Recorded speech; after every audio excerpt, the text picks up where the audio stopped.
এর শিক্ষা আমরা রমজানে পেয়েছি। বাকি 11টি মাস আমরা আমাদের জীবনে প্র্যাকটিস করব ইনশাআল্লাহ।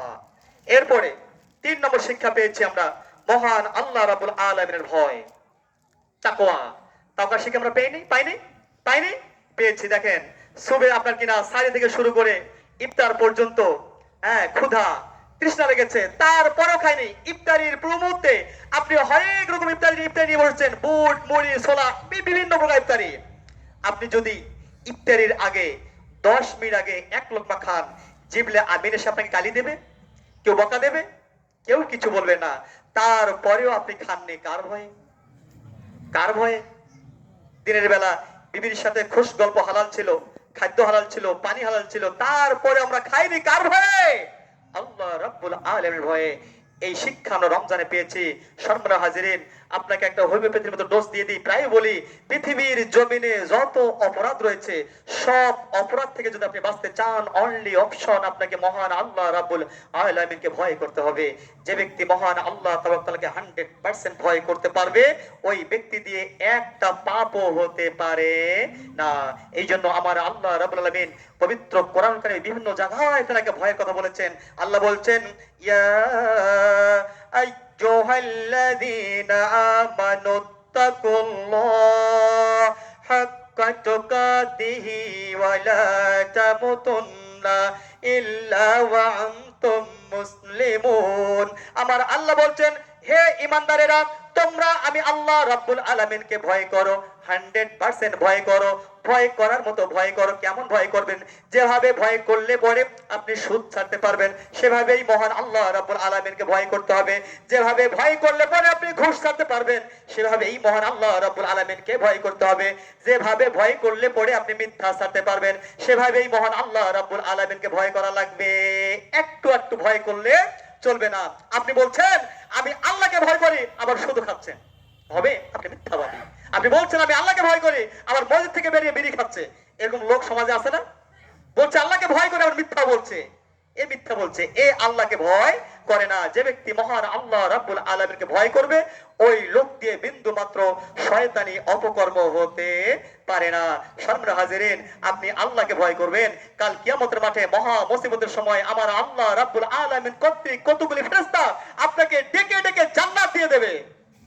সুবহানাল্লাহ বলবেন না? সম্মানিত হাজিরিন, আল্লাহকে ভয় করলে বলে মুত্তাকি বলা চলে, মুত্তাকি বলা হয়। আর মুত্তাকির অফুরন্ত পুরস্কার পৃথিবীর জমিনে। কথা বুঝতেছেন?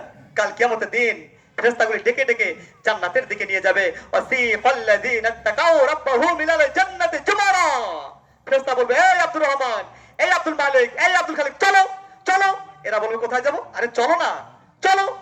এদেরকে ডেকে ডেকে জান্নাতের কাছে নিয়ে যাবে। তারা কারা? ওয়াসিফাল্লাযীনা তাকাউ রাব্বাহুম ইলাল জান্নাতি জুমারা। যারা পৃথিবীর জমিনে মহান রবকে ভয় করে নিজের জীবনটা পরিচালিত করেছে। এদেরকে ডেকে ডেকে কে দেবে? কি দিবে? এদেরকে ডেকে ডেকে জান্নাত দিবে।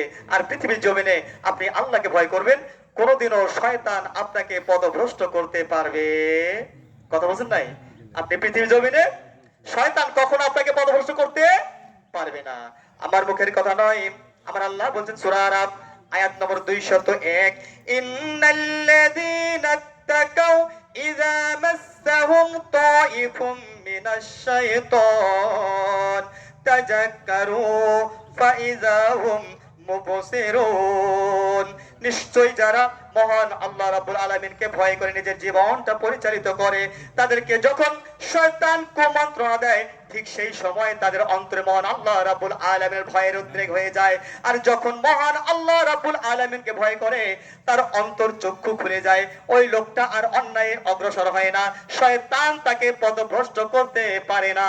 তাহলে বলেন, মহান আল্লাহ রাব্বুল আলামিনকে ভয় করার প্রয়োজন আছে না নাই? জোরে আছে না নাই? রয়েছে। সম্মানিত হাজিরিন, 4 জিনিসের নাম তাকওয়া। কয় জিনিস বললাম? 4 জিনিসের নাম তাকওয়া।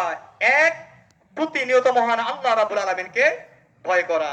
নাম্বার 2, ওয়াল আমালু বিত-তানজিল, কোরআন এবং হাদিস অনুযায়ী নিজের জীবনটা পরিচালিত করা। কথা বুঝতেছেন? কোরআন এবং হাদিস অনুযায়ী নিজের ব্যক্তি জীবন, পরিবার জীবন, সমাজ জীবন, রাষ্ট্রীয় জীবন, আন্তর্জাতিক জীবন চলবে। নাম্বার 3, অল্পে সন্তুষ্ট থাকা। কি? অল্পে সন্তুষ্ট থাকা। 4 হচ্ছে পরকালের জন্য চিন্তা ভাবনা করা। এই 4 জিনিসের নাম তাকওয়া। মহান আল্লাহ রাব্বুল আলামিন যেন আমাদের সকলকেই মহান আল্লাহ তাআলাকে ভয় করার তৌফিক দান করেন। সকলে বলে আমিন। সম্মানিত হাজিরিন, মাহে রমজানে আমরা যে কাজগুলি করেছি, ওই কাজগুলি যদি আপনি বাকি 11টি মাস করেন, তাহলে আপনার জীবনটা সোনায় সোহাগা হয়ে যাবে। আর যদি মনে করেন রমজান পেরিয়েছে আর না, রমজান চলে গিয়েছে আর না, আবার আগে বছর, কি সম্মানীয় হাজিরিন, আপনি আগে বছর বাঁচবেন এর কোন গ্যারান্টি আছে? এর কোন গ্যারান্টি আছে? এর কোন গ্যারান্টি নাই। সুতরাং এখনই আপনাকে শুধরাতে হবে। আমরা রমজানে যে আমলগুলি করেছি, যে শিক্ষা পেয়েছি, ওই অনুপাতের জন্য আমাদের বাকি 11টি মাস চলার তৌফিক দান করেন। সকলে বলে আমিন।